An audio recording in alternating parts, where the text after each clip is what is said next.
Welcome to Pendidikan Agama Islam. Perkenalkan, nama saya Bagus Panca Novianto. Nomor induk mahasiswa saya 39 222 514. Saya kuliah di Universitas Pancasakti Bekasi, Fakultas Sains dan Teknologi, program studi Teknik Informatika. Dosen pengampu saya Dr. Sanhaji SAG MM. Terima kasih. Assalamualaikum warahmatullahi wabarakatuh. Salam sejahtera untuk kita semua. Terima kasih yang baru bergabung di channel saya. Kali ini saya akan membahas tentang Ma'rifatul Insan, Ma'rifatullah, Ma'rifatul Rasul, Asmaul Husna. Saya akan membacakan saja ya Asmaul Husnanya.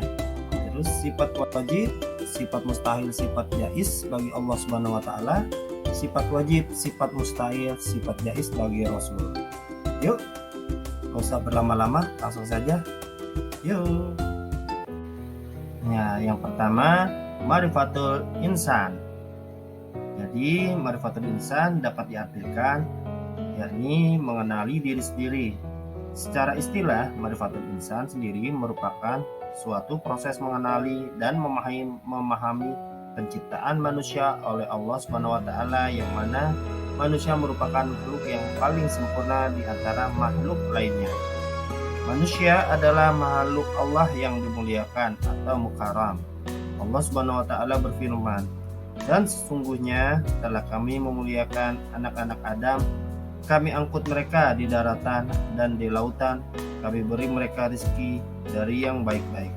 Dan kami lebihkan mereka dengan kelebihan yang sempurna atas kebanyakan makhluk yang telah kami ciptakan." Quran Surat Al-Isra ayat 70. Oke, dilanjut. Nah, sebelum lanjut, jangan lupa di like dulu. Kemudian di share juga ya ke sosial media kalian. Terus yang belum subscribe, langsung saja tekan tombol subscribe-nya. Tekan juga tombol notifikasinya ya. Yang kedua, Ma'rifatullah. Kata Ma'rifatullah asal katanya ar-rafa, ya'rifu, yang artinya mengenal. Jadi Ma'rifatullah adalah upaya manusia untuk mengenal Allah. Ibnu Qayyim mengatakan bahwa semakin tinggi ma'rifat kita kepada Allah, maka semakin tinggi ketaatan kepada Allah, semakin menghambakan diri dan bersifat insan. Sesungguhnya yang takut kepada Allah di antara hamba-hambanya hanyalah orang-orang yang berilmu atau mengenal Allah Azza wa Jalla. Quran Surat Fatir ayat 28. Artinya, untuk sampai pada ma'rifatullah, maka terlebih dahulu seorang harus mengenal hakikat dirinya sendiri. Itulah sebuah jalan yang pertama-tama harus dilalui. Seorang hamba yang telah mencapai tahap ma'rifatullah akan memiliki ketakwaan dan keimanan yang tinggi kepada Allah Subhanahu wa taala. Yang ketiga, Ma'rifatul Rasul. Pengertian Ma'rifatul Rasul yaitu mengetahui bahwasanya Muhammad adalah Rasulullah, menyampai ajaran dari Allah. Beliau jujur atau benar di dalam menyampaikan ajarannya, baik dalam masalah ijab atau mewajibkan suatu perkara, tahrim atau mengharapkan suatu perkara, dan dalam mengabarkan tentang peristiwa yang terjadi pada masa lampau dan yang terjadi di masa mendatang di dunia, di alam barzah dan alam akhirat. Yang penting adalah kita mengetahui, memahami, dan dapat mengamalkan sunnah Nabi dan menjalankan ibadah dengan baik. Allah berfirman dalam Quran Surat 48 ayat 29, Muhammad itu adalah utusan Allah dan orang-orang yang bersama dengan dia adalah keras terhadap orang-orang kafir, tetapi terkasih sayang sesama mereka. Kamu lihat mereka ruku dan sujud mencari karunia Allah dan keridhaannya. Tanda-tanda mereka tampak pada muka mereka dari bekas sujud. Demikianlah sifat mereka dalam Taurat dan sifat-sifat mereka dalam Injil, yaitu seperti tanaman yang mengeluarkan tunasnya, maka tunas itu menjadikan tanaman itu kuat, lalu menjadi besarlah dia dan tegak lurus di atas pokoknya. Tanaman itu menyenangkan hati penanamnya, karena Allah hendak menjagakan hati orang-orang kafir dengan kekuatan orang-orang mukmin. Allah menjanjikan kepada orang-orang yang berfirman dan mengerjakan amal soleh di antara mereka ampunan dan pahala yang besar.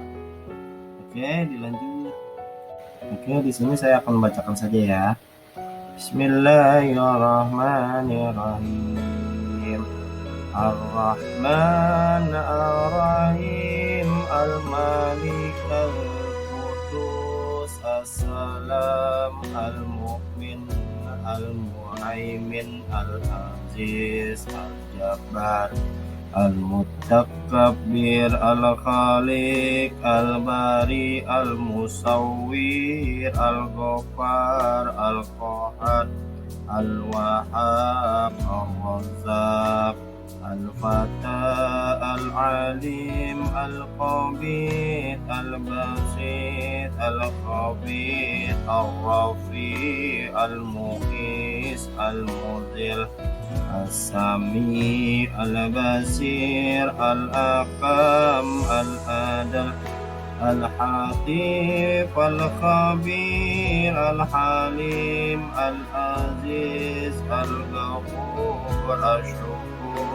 Al-Ali Al-Kabir Al-Hafiz Al-Muqit Al-Asif Al-Jalil Al-Karim Al-Raqib Al-Mujib Al-Wasi Al-Hakim Al-Wadud Al-Majid Al-Ba'id As-Sahid Al-Haq Al-Wakil Al-Qawi Al-Matin Al-Wali Al-Hamid Al-Muhsi Al-Mubdi Al-Mu'id Al-Muhyi Al-Mumit Al-Hayyu Al-Qayyum Al-Wajid Al-Majid Al-Wahid Al-Ahad Al-Qadir Al-Muqtadir Al-Muqaddim Al-Muakhir Al-Awwal Al-Akhir Al-Zahir Al-Batin Al-Wali Al-Muta'ali Al-Baru At-Tawwab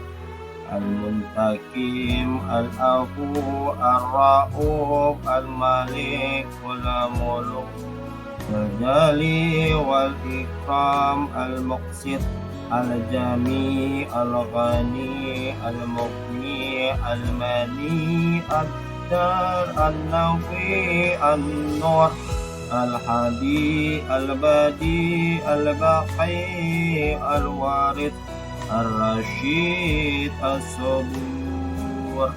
Sadaqallahul Azim. Sifat-sifat yang wajib bagi Allah ada 20, yaitu yuk kita salawatan aja nih.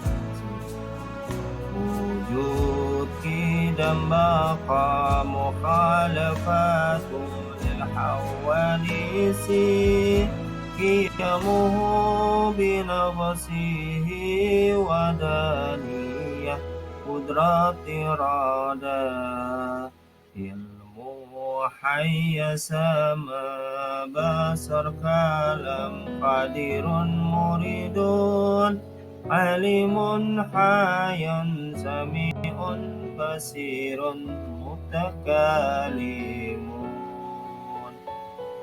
Oke, lanjut. Sifat mustahil adalah sifat yang tidak mungkin ada pada Allah SWT.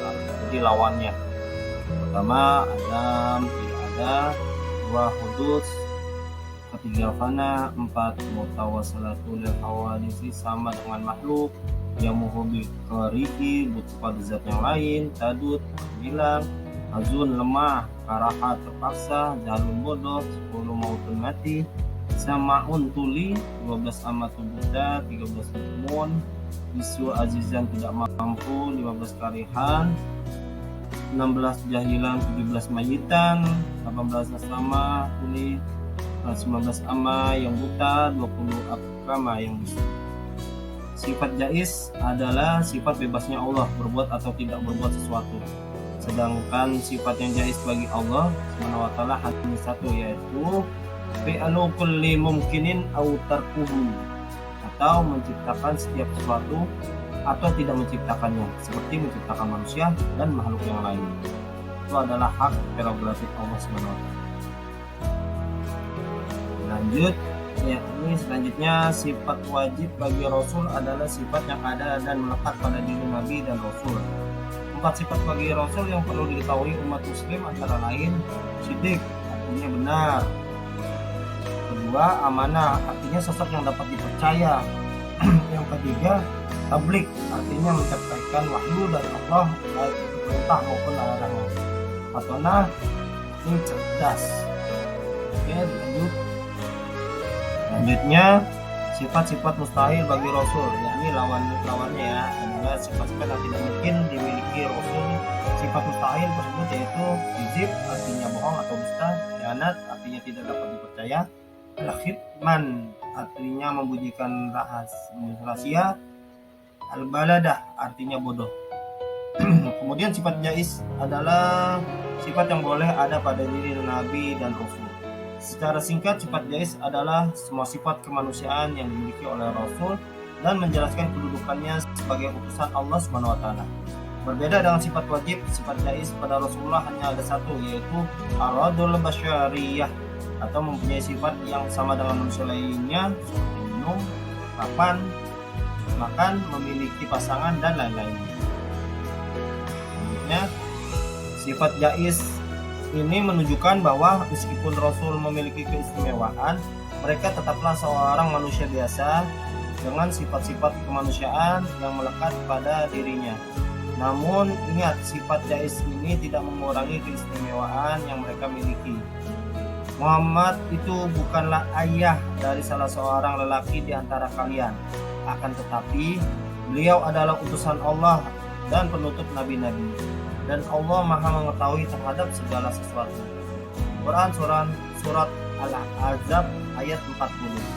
Ayat ini menegaskan bahwa tidak akan ada lagi nabi dan rasul setelah Nabi Muhammad SAW. Jika kemudian ada manusia yang menyebut dirinya sebagai nabi, maka dia termasuk ke dalam golongan orang yang tidak mengimani firman Allah Subhanahu wa taala. Oke, itu saja pembahasan kali ini. Terima kasih sudah menonton video ini. Mohon maaf bila mana ada salah dari video atau perkataan. Sampai ketemu lagi di video selanjutnya.